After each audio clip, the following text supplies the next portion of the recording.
Mas, Gladys, qual a quantidade de água ideal que eu tenho que tomar?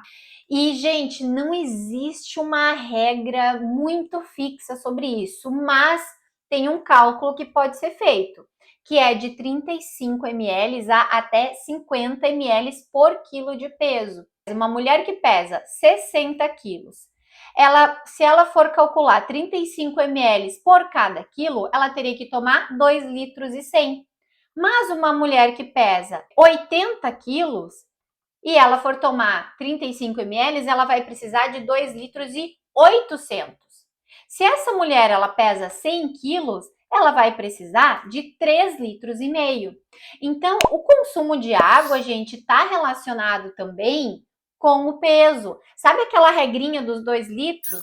Beba 2 litros de água. Isso é basicamente um cálculo mínimo, tá?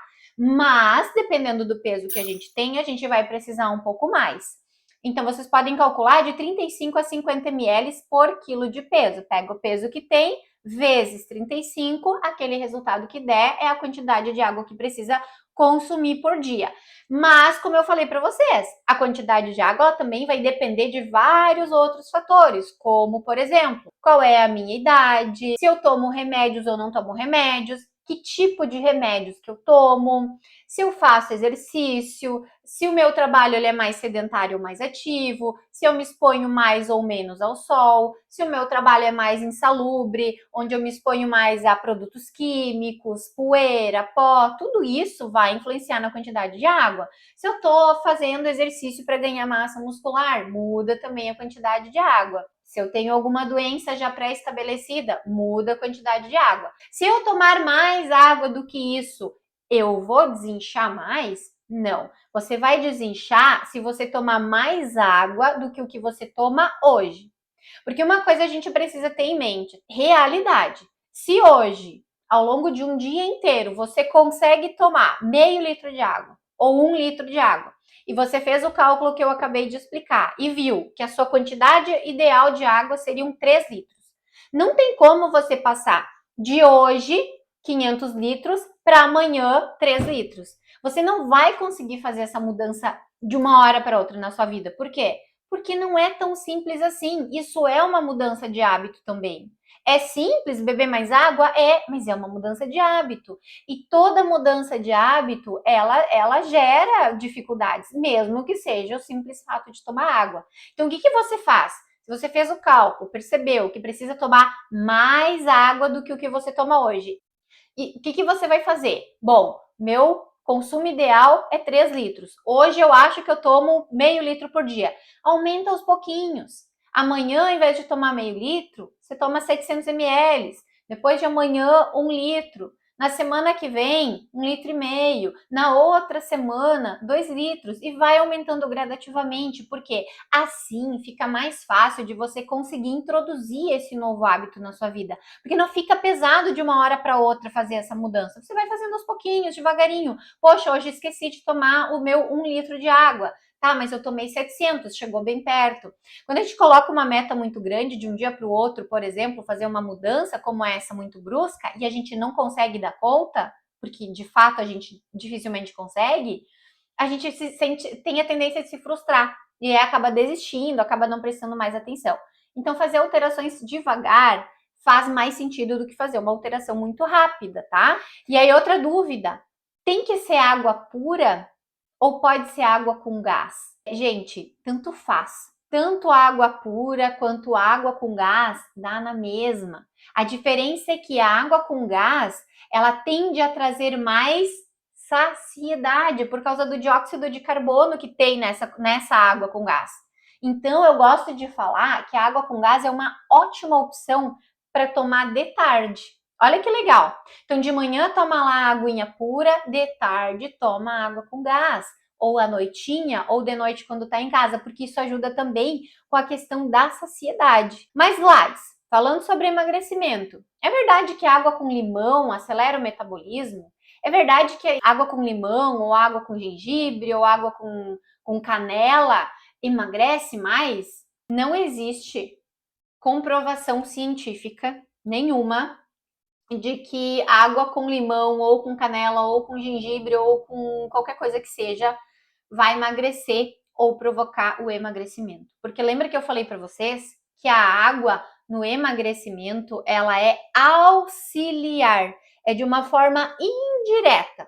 Ela melhora o funcionamento do nosso corpo de várias coisas, é fundamental beber água, mas diretamente a água não emagrece. O que ela pode fazer é eliminar alguma coisa de retenção que a gente tem quando a gente toma nas quantidades adequadas. Mas nem mesmo tomando água em jejum, Gladys, tomar água em jejum não é melhor tomar em jejum do que depois que come? O ideal é beber água.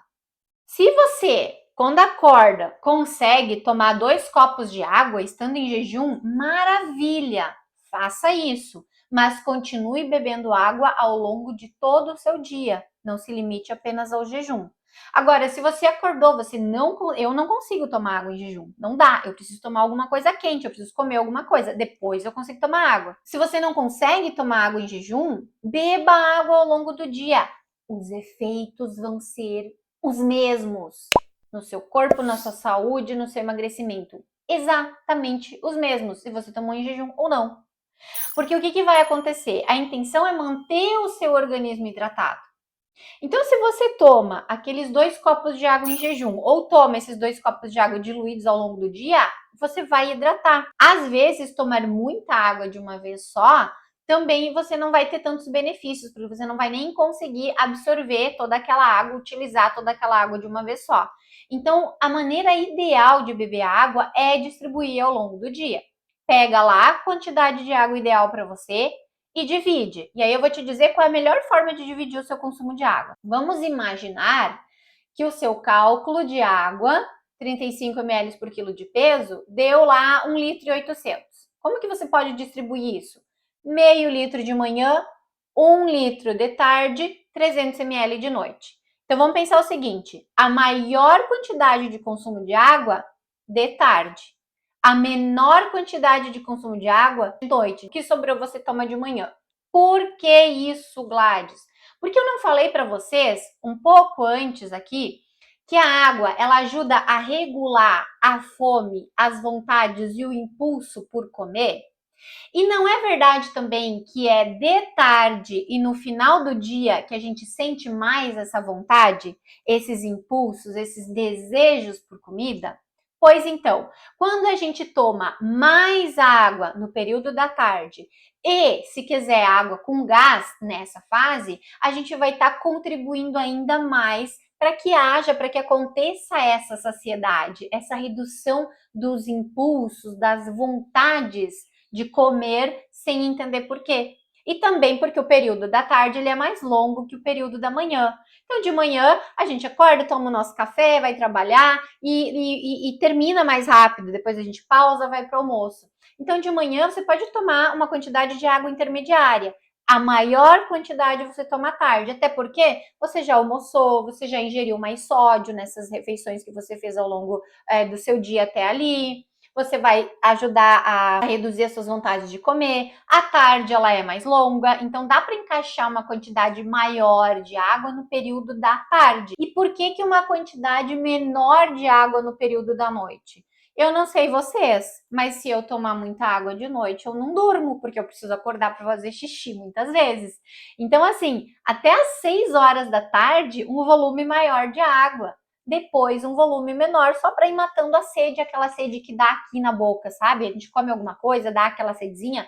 Então é isso, gente. O maior consumo de água no período da tarde, o menor no período da noite e o restante pela manhã. Isso vai ser muito mais efetivo para a sua saúde. Você vai se manter hidratada, e aí, se você se mantendo hidratada, você tem todos aqueles benefícios auxiliares da água no seu processo de emagrecimento. Mas a questão é, não adianta saber de tudo isso, ter todas essas informações, se a mente não estiver ativada para o emagrecimento de uma forma estratégica. Porque informação sem capacidade de ação não muda absolutamente nada. A gente fica sabendo de um monte de coisa, mas a gente não consegue aplicar esse monte de coisa, a gente não consegue realizar, colocar em prática esse monte de coisa. E isso só é possível com essa mentalidade estratégica que eu tô falando para vocês.